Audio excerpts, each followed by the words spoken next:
Langit sore itu menggantung mendung kelabu di atas desa terpencil di kaki pegunungan Halimun. Seorang anak laki-laki bernama Ilham baru saja kembali dari ladang dengan tubuh kurus kering dan peluh yang membasahi kaos lusuhnya. Di usia 13 tahun, ia sudah yatim piatu setelah ibunya meninggal dunia setahun lalu dan ayahnya lebih dulu pergi karena kecelakaan tambang. Semenjak itu, Ilham hidup sendirian, mengandalkan hasil kebun kecil peninggalan orang tuanya dan belas kasihan beberapa warga desa yang masih peduli. Suatu sore, sebuah suara aneh datang dari balik rimbunnya pohon pinus di hutan dekat desa. Tak biasanya ada suara seperti itu di sana. Rasa ingin tahu membuat Ilham menyusuri jejak kecil di sela pepohonan yang jarang disentuh manusia. Bau lembab dan suara serangga menemani langkah kakinya yang ringan namun waspada. Hingga akhirnya, dia tiba di depan sebuah rumah kayu tua yang nyaris tersembunyi di balik semak belukar. Rumah itu terlihat sunyi, berlumut di bagian atapnya dengan pintu terbuka setengah dan suara rintihan lirih terdengar dari dalam. "Halo, ada orang?" tanya Ilham sambil menahan napas. Suaranya gemetar. Sesaat kemudian, ia melihat seorang pria tua tergeletak di atas tempat tidur kayu dengan selimut lusuh menutupi tubuhnya. Wajah pria itu pucat, matanya cekung dan tubuhnya tampak tak berdaya. Ilham segera masuk tanpa pikir panjang. Ia menghampiri pria itu dan memberinya air dari kendi yang ada di sudut ruangan. "Siapa kau? Kenapa di sini sendirian?" tanya Ilham perlahan. Pria itu hanya memandangnya dengan lemah. "Namaku Arman, aku tinggal di sini, sudah lama, aku tak bisa berjalan." Ilham yang terbiasa hidup dalam kekurangan tak lantas takut atau jijik. Dia tahu bagaimana rasanya ditinggalkan dan kesepian. Sejak hari itu, Ilham mulai rutin datang ke rumah tua itu setiap sore. Ia membawa makanan seadanya, membersihkan luka-luka di tubuh pria itu dan sesekali mengajak bicara walau sering hanya dibalas dengan anggukan lemah. Hari berganti minggu, hubungan keduanya mulai menghangat. Arman mulai menceritakan sedikit tentang masa lalunya, bahwa dulu dia pernah memiliki segalanya, kekayaan, pengaruh dan kekuasaan. Namun semuanya hilang karena sebuah pengkhianatan yang membuatnya lumpuh dan memilih menyepi di hutan agar dunia lupa akan keberadaannya. Ilham tak terlalu paham soal itu, yang dia tahu hanya satu, di hadapannya ada seseorang yang butuh pertolongan. Satu sore, hujan deras turun mengguyur hutan dan desa. Ilham tak peduli, ia tetap berlari menembus hujan demi mengantarkan bubur hangat buat Arman. Tubuh kecilnya menggigil saat sampai di depan rumah tua itu, tapi senyum pria tua itu menghapuskan segala rasa lelah. "Kau, kenapa masih datang? Orang tuamu pasti khawatir. Aku tak punya siapa-siapa, hanya aku, dan sekarang ada Paman Arman."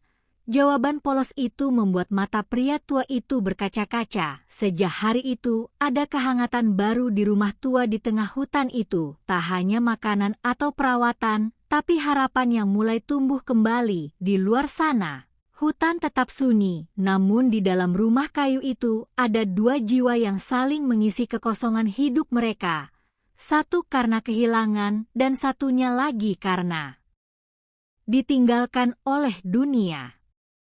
Matahari belum terbit ketika Ilham sudah berdiri di depan dapur kecil di rumah reot peninggalan orang tuanya. Malam tadi hujan deras membuat atap bocor dan sebagian lantai tanah berubah becek, tapi itu tak menyurutkan semangatnya. Ia menanak nasi dengan tungku kayu dan mengiris tipis-tipis sisa tempe yang diberikan Pak RW 2 hari lalu. Bekal pagi itu bukan untuk dirinya, tapi untuk seseorang yang kini jadi bagian penting dalam hidupnya. Paman Arman, pria tua lumpuh yang tinggal menyendiri di rumah terpencil dalam hutan. Hari itu seperti biasa, Ilham menyusuri jalan setapak menuju hutan dengan rantang kecil di tangannya. Selama perjalanan, hanya suara burung dan desir angin yang menemaninya. Tapi entah kenapa, ada firasat aneh yang membuat langkah kakinya lebih cepat dari biasanya. Sesampainya di rumah kayu itu, ia mendapati Arman duduk bersandar di kursi rotan tua di dekat jendela, sesuatu yang jarang sekali ia lakukan karena biasanya pria itu hanya berbaring. "Pagi, Paman. Aku bawain tempe goreng nih." "Pagi, Ilham, mari duduk sini sebentar." Nada suara Arman berbeda dari biasanya. Lebih berat, lebih dalam, seolah ada sesuatu yang ingin ia ceritakan namun tertahan di tenggorokan. Ia menatap Ilham lama, kemudian menunjuk ke laci tua di sebelah ranjang. "Ambilkan kotak kayu kecil di sana." Ilham menurut. Saat ia membuka laci itu, tercium aroma kayu tua bercampur debu yang menyesakkan dada. Di dalamnya ada sebuah kotak berukir dengan kunci karat dan tali lusuh melilit di sekelilingnya. Setelah ia serahkan, kotak itu dibuka perlahan oleh tangan gemetar Arman. Isinya membuat Ilham terpaku. Sejumlah foto hitam putih tua, lembaran koran lama, dan sepucuk surat yang lusuh tergulung dengan pita merah. "Lihat ini," bisik Arman sambil menyerahkan salah satu foto. Ilham mengamati wajah dalam foto itu, seorang pria muda berdiri di depan gedung megah dengan jas mahal dan senyum percaya diri. Tapi yang membuat Ilham terkejut bukan hanya wajah pria itu yang sangat mirip dengan Arman, tapi karena gedung dalam foto itu adalah hotel bintang 5 yang pernah ia lihat di berita. "Itu aku 25 tahun lalu, aku pemilik hotel itu." Ilham menelan ludah, gemetar merayapi jemarinya. "Tapi kenapa Paman bisa tinggal di sini?" Arman menunduk, matanya menatap kosong keluar jendela. "Aku dikhianati oleh adikku sendiri. Setelah kecelakaan mobil yang membuatku lumpuh, dia mengurus semua asetku. Dia bilang akan membantuku. Tapi ternyata semua aset diatasnamakan dia. Perlahan aku disingkirkan, bahkan dikabarkan sudah meninggal." Suara Arman pecah di ujung kalimat. Ilham hanya bisa mematung, ia tak tahu harus berkata apa. Dunia yang selama ini ia pikir keras terhadapnya, ternyata juga menindas orang-orang yang pernah berdiri di puncak sekalipun. Di balik kekayaan dan kejayaan ada pengkhianatan yang lebih menyakitkan dari kemiskinan itu sendiri. "Lalu kenapa Paman tidak lapor polisi?" tanya Ilham polos. Arman tertawa getir. "Aku sudah mencoba, tapi semua bukti sudah hilang. Semua orang menganggapku gila. Aku kehilangan semuanya, hartaku, hidupku, dan istriku." Ilham terdiam, hatinya sesak melihat pria tua itu memegangi foto seorang wanita cantik yang terselip di antara kertas tua itu. "Itu istriku, dia percaya aku meninggal karena berita adikku, dia menikah lagi." Air mata Ilham jatuh tanpa sadar, masih kecil, tapi hatinya begitu lembut dan mudah tersentuh. "Aku nggak tahu harus bantu apa Paman, tapi selama aku masih hidup, aku bakal terus datang ke sini. Temani Paman."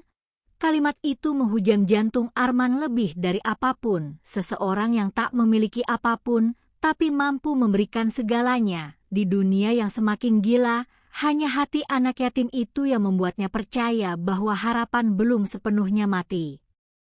Sejak saat itu, hari-hari Ilham dan Arman tak lagi sunyi. Mereka berbagi cerita, tawa, dan luka masa lalu. Di tengah hutan sunyi, mereka menyusun kepingan demi kepingan rahasia masa lalu yang lama terkubur. Sampai akhirnya suatu hari, Ilham menemukan sesuatu di balik bingkai foto tua yang jatuh dari dinding. Sebuah dokumen penting bertanda tangan yang tampaknya belum diketahui siapapun. Termenung, ia memandangi tulisan itu dan hatinya bergetar. Apakah ini kunci untuk mengembalikan kehidupan Arman yang dulu? Hari-hari di tengah hutan tak lagi terasa asing bagi Arfan.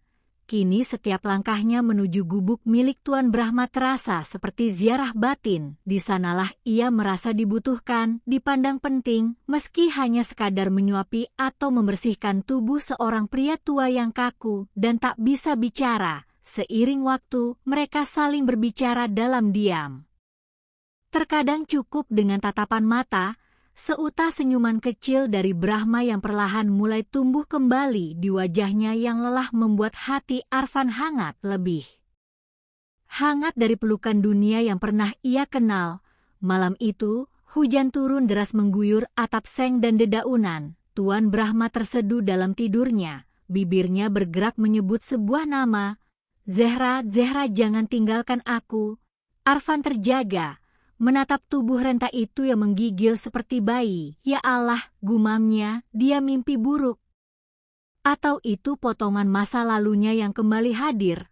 Pagi harinya, Arfan dengan lembut bertanya, "Tuan, siapa Zehra?" Tuan Brahma menoleh pelan, menatap Arfan begitu dalam, matanya berkaca-kaca lalu mengalihkan pandangan. "Maaf Tuan, saya hanya ingin tahu. Saya mendengar Tuan menangis semalam. Dia, anak perempuan saya yang meninggal 20 tahun lalu." Brahma akhirnya bersuara lirih, hening menggantung di antara mereka seperti kabut pagi yang belum mau pergi. "Dia seharusnya seumur kamu sekarang. Arfan, kamu mengingatkan aku padanya. Dia meninggal Tuan. Kenapa?" Brahma memejamkan mata, napasnya berat. "Karena kesalahanku, karena keserakahanku dulu, aku terlalu sibuk membangun kerajaan bisnis, tak pernah benar-benar ada untuk keluargaku, sampai akhirnya Zehra hilang dalam kecelakaan, dan aku tak pernah memaafkan diriku." Air mata Arfan mengalir pelan tanpa ia sadari, di balik sikap dingin dan keras Brahma. Ternyata ada luka dalam yang belum sembuh, bahkan mungkin semangat hidupnya mati bersamaan dengan kepergian anak semata wayangnya. Sejak hari itu, Arfan semakin dekat dengan Brahma, tak hanya merawat fisiknya, tapi juga perlahan membuka pintu-pintu masa lalu yang selama ini tertutup debu penyesalan. Dan Brahma tak pernah menyangka kehadiran bocah miskin itu mampu menghangatkan kembali hatinya yang beku lebih dari 2 dekade. Suatu sore, saat Arfan membersihkan gudang tua di samping rumahnya, ia menemukan sebuah koper tua berdebu. Di dalamnya ada tumpukan dokumen perusahaan lama, foto-foto masa muda Brahma, dan satu map merah dengan cap rahasia. Tertulis, Rencana J. Penasaran, Arfan membuka perlahan. Isinya bukan hanya strategi bisnis, tetapi proposal tentang sekolah gratis untuk anak-anak jalanan di pinggir kota. Proyek itu ditandatangani oleh seseorang bernama Zehra Brahma, putri Brahma. Arfan tercengang. Di balik sosok gadis kaya itu, ternyata ia peduli pada anak-anak seperti dirinya. Namun, kenapa proyek itu tak pernah berjalan? Apa yang terjadi sebenarnya? Malamnya, Arfan memberanikan diri menunjukkan dokumen itu kepada Brahma, mata tua. Itu terbelalak, gemetar memegang proposal yang sudah usang. Kamu menemukannya? Zehra pernah menyusun itu untuk ulang tahunku yang ke-55. Tapi aku abaikan. Aku anggap itu idealisme bocah. Sampai sekarang, aku tak pernah tahu dokumen ini masih ada. Tangis Brahma pecah, lebih deras dari sebelumnya. Andai aku tak abaikan dia, andai aku ikut dengannya waktu itu, mungkin aku tak akan kehilangan segalanya. Malam itu menjadi malam yang penuh kejujuran dan tangisan. 2 jiwa yang kehilangan di waktu yang berbeda saling menemukan hangatnya pengertian. Brahma memandang Arfan, "Nak, kalau aku beri kamu tanggung jawab ini, kamu mau lanjutkan mimpi Zehra?" Arfan tak langsung menjawab. Dia tahu itu bukan tugas mudah, tapi dalam dadanya ada api yang menyala, api harapan, api tanggung jawab. Dari seorang anak yatim yang dulu tak punya siapa-siapa, kini diberi kepercayaan terbesar dalam hidupnya. Saya mau mencoba Tuan. Dengan izin Allah, saya akan teruskan." Untuk pertama kalinya sejak mereka bertemu, Brahma memeluk Arfan. Pelukan yang hangat dan penuh pengampunan, bukan hanya untuk anak muda di hadapannya, tapi juga untuk dirinya sendiri yang selama ini terus dihantui rasa bersalah. Sejak hari itu, udara di hutan itu tak lagi sepi. Ia penuh rencana baru, penuh harapan yang kembali tumbuh dari luka lama. dan rahasia masa lalu mulai membuka jalan menuju masa depan yang mengejutkan. Mentari pagi itu menyelinap perlahan dari balik dedaunan lebat, membiaskan cahaya keemasan di atas pondok kayu sederhana yang nyaris tersembunyi di antara rimbunnya hutan. Udara masih terasa lembab, namun segar. Burung-burung berkicau merdu, menandai dimulainya hari baru yang tak biasa. Aldi membuka jendela kecil di sisi dapur, menghirup udara dalam-dalam sambil menatap Pak Amran yang masih tertidur pulas di ranjangnya. Dalam beberapa minggu terakhir, hubungan mereka bukan hanya sebatas perawat dan pasien, tapi perlahan berubah menjadi seperti anak dan ayah. Ada kehangatan yang tak bisa dijelaskan. Tapi pagi itu berbeda. Aldi menemukan sebuah buku tua di bawah tumpukan majalah lama yang ia rapikan di rak sebelah lemari. Buku itu tampak usang, bersampul kulit coklat, berdebu, dan terlihat tak pernah dibuka selama bertahun-tahun. Aldi membukanya dengan perlahan, dan di halaman pertama tertera tulisan tangan dengan tinta hitam. Amran S. Yusuf, Jurnal Kehidupan. Aldi nyaris tak percaya. Di balik kesederhanaan pria itu, tersimpan kisah yang tak pernah terbayangkan. Jurnal itu berisi catatan kehidupan Pak Amran sejak muda. Ia adalah lulusan teknik dari universitas ternama di Jerman, pernah menjadi direktur utama perusahaan konstruksi internasional yang membangun jembatan dan gedung pencakar langit di berbagai negara. Namun yang mengejutkan Aldi, di halaman ke-37, terdapat tulisan, "Aku kehilangan putraku karena ambisi. Kini aku hanya ingin ditebus, bukan oleh siapapun, tapi oleh seseorang yang mengerti arti manusia." Aldi membaca lembar demi lembar dengan hati bergetar. Siapa putra yang dimaksud? Mengapa Pak Amran memilih mengasingkan diri? Lalu ada nama yang tertulis di bawah catatan itu, Faisal Rahman. Aldi terdiam. Nama itu familiar. Ia segera membuka ponselnya dan mencari di internet. Nama itu muncul sebagai direktur salah satu perusahaan energi terkemuka di Jakarta. Wajahnya terpampang di berita-berita, namun tak sedikit pun menyerupai Pak Amran. Tapi Aldi yakin ada hubungan di antara keduanya. Pagi itu, Aldi duduk di sebelah ranjang Pak Amran, dan dengan suara pelan ia bertanya, "Pak, siapa Faisal Rahman?" Pak Amran membuka matanya perlahan. Tatapannya sayu, namun tajam. Butuh beberapa detik sebelum ia menjawab, "Dia, anakku." Aldi tercekat. Suara Pak Amran bergetar. "Aku terlalu keras padanya. Kuhabiskan waktu membangun dunia luar, tapi melupakan dunia kecil kami di rumah." Ia tumbuh penuh tekanan. "Saat istriku meninggal, aku tak tahu bagaimana caranya menjadi ayah. Aku hanya tahu bagaimana menjadi bos." Air mata Aldi menetes tanpa bisa ditahan. Ia tak pernah menyangka, di balik tubuh renta itu ada jiwa yang menyimpan penyesalan dalam. "Lalu kenapa Bapak memilih tinggal di sini, di hutan?" tanya Aldi perlahan. Pak Amran menatap langit-langit. "Karena aku ingin bertemu dengan diriku sendiri. Di sini, aku bisa mendengar lagi suara hatiku. Dunia tak lagi ramai, tak lagi memaksa. Aku hanya ingin menebus semuanya dalam diam." Aldi terdiam lama. Dalam dirinya muncul rasa hormat yang lebih dalam dari sebelumnya. Ia kini bukan hanya merawat tubuh Pak Amran, tapi juga jiwanya. Beberapa hari kemudian, Aldi memutuskan menulis surat kepada Faisal Rahman. Ia menceritakan kondisi ayahnya tentang pondok kayu di hutan dan kerinduan yang masih tersimpan di mata pria tua itu. Ia tak berharap banyak, tapi ia percaya seorang anak tetaplah anak dan ikatan darah tak akan pernah terhapus oleh jarak ataupun luka. Saat surat itu dikirim, hari-hari di hutan tetap berjalan seperti biasa.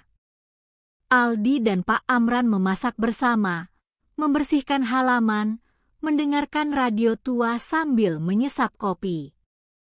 Namun di dalam hati Aldi, ada gelombang harapan kecil yang tumbuh. Suatu pagi, suara mobil terdengar dari kejauhan. Aldi segera keluar dan melihat sebuah SUV hitam berhenti di depan jalan setapak. Seorang pria paruh baya dengan setelan jas sederhana keluar, menatap pondok dengan mata berkaca. Aldi mengenali wajah itu. Faisal Rahman. Dan dari belakangnya, muncul seorang wanita anggun dengan jilbab biru langit. "Saya Ayu, istri Faisal," katanya lembut.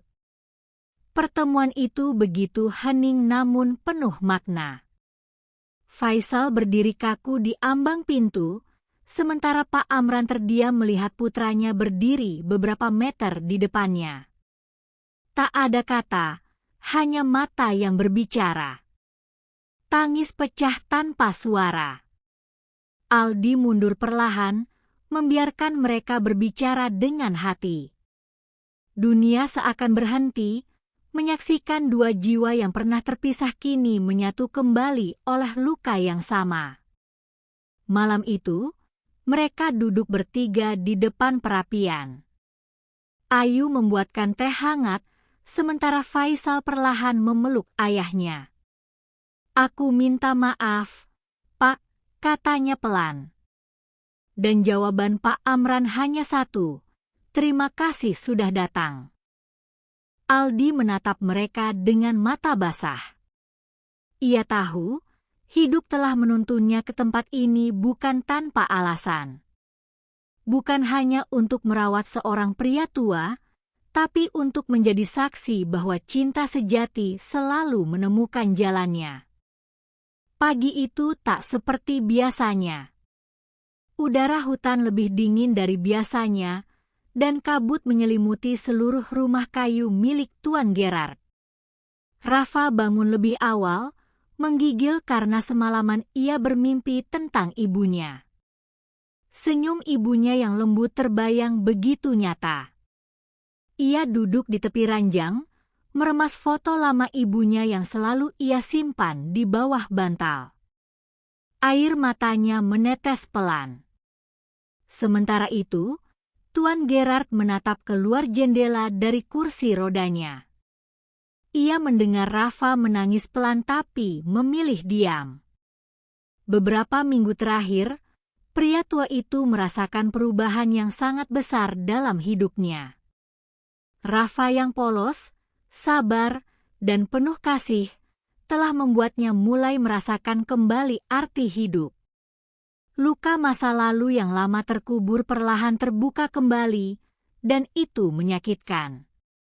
Usai sarapan, Rafa menemani Tuan Gerard ke belakang rumah, tempat hutan lebat dan lembah kecil menghampar indah.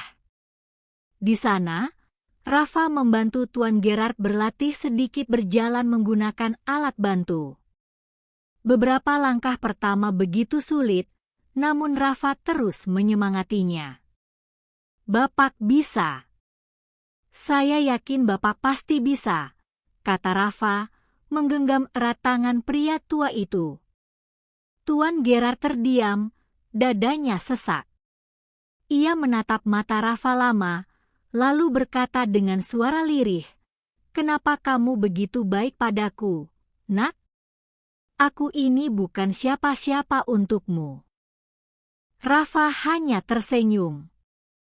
"Karena saya tahu bagaimana rasanya ditinggalkan. Dan saya juga tahu, Setiap orang pasti punya luka. Tapi bukan berarti mereka tak pantas disembuhkan. Perkataan itu seperti pisau yang menusuk pelan dada Tuan Gerard. Tangannya gemetar. Ia ingin mengatakan sesuatu, mengungkapkan rahasia besar yang selama ini ia pendam, tapi mulutnya keluh. Luka di hatinya masih terlalu dalam untuk diobati secepat itu. Malam harinya, badai besar mengguncang hutan. Petir menyambar pohon, angin meraung bagai binatang buas. Rafa panik ketika jendela kamar terbuka dan air hujan mulai membasahi lantai. Ia buru-buru menutupnya dan mengecek keadaan Tuan Gerard yang sudah tertidur. Namun suara gemuruh petir membangunkan pria tua itu. Ia menatap Rafa yang sedang sibuk mengelap air di lantai. Tiba-tiba, tubuhnya bergetar hebat, wajahnya pucat. Rafa buru-buru menghampiri, dan saat itulah sebuah benda kecil jatuh dari dompet Tuan Gerard. Sebuah foto tua. Rafa memungutnya. Tangannya gemetar. Wajah di foto itu adalah wajah ibunya. Persis. Tak mungkin salah. Ia menatap Gerard dengan mata membelalak. Dari mana Bapak dapat foto ini? Tanyanya terguncang. Gerard menutup mata. Itu waktunya, ya Tuhan, akhirnya tiba juga. Dengan suara serak dan berat, ia mulai bercerita.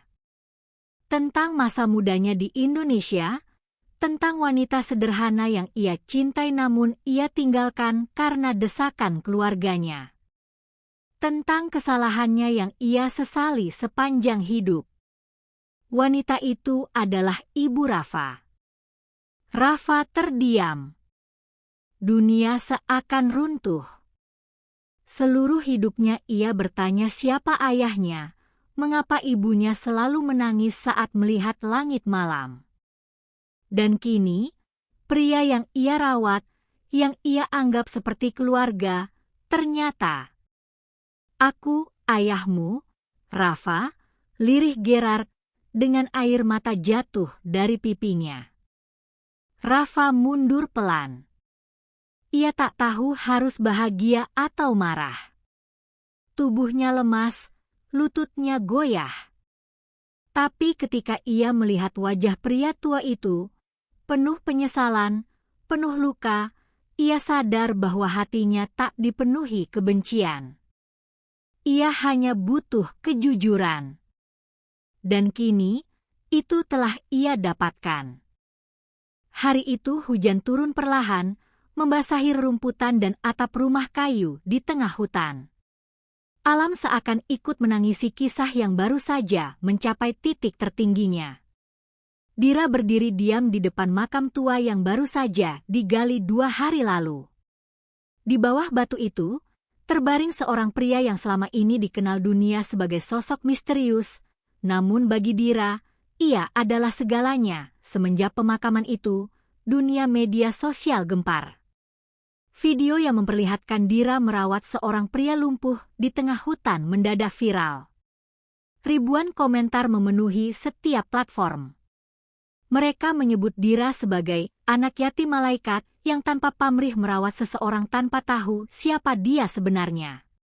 Tak lama setelah itu, sebuah pengakuan mengejutkan datang dari notaris ternama.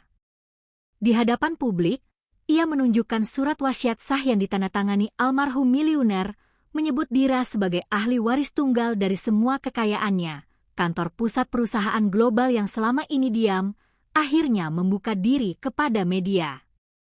Ternyata pria lumpuh yang selama ini dirawat Dira adalah pendiri perusahaan tersebut yang menghilang bertahun-tahun lalu karena pengkhianatan orang dalam.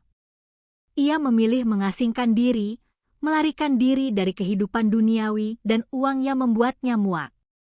Tapi kecelakaan membuatnya lumpuh dan tak berdaya. Hingga takdir mempertemukannya dengan Dira. Semenjak itu, Dira tak hanya menjadi perbincangan nasional, namun juga internasional.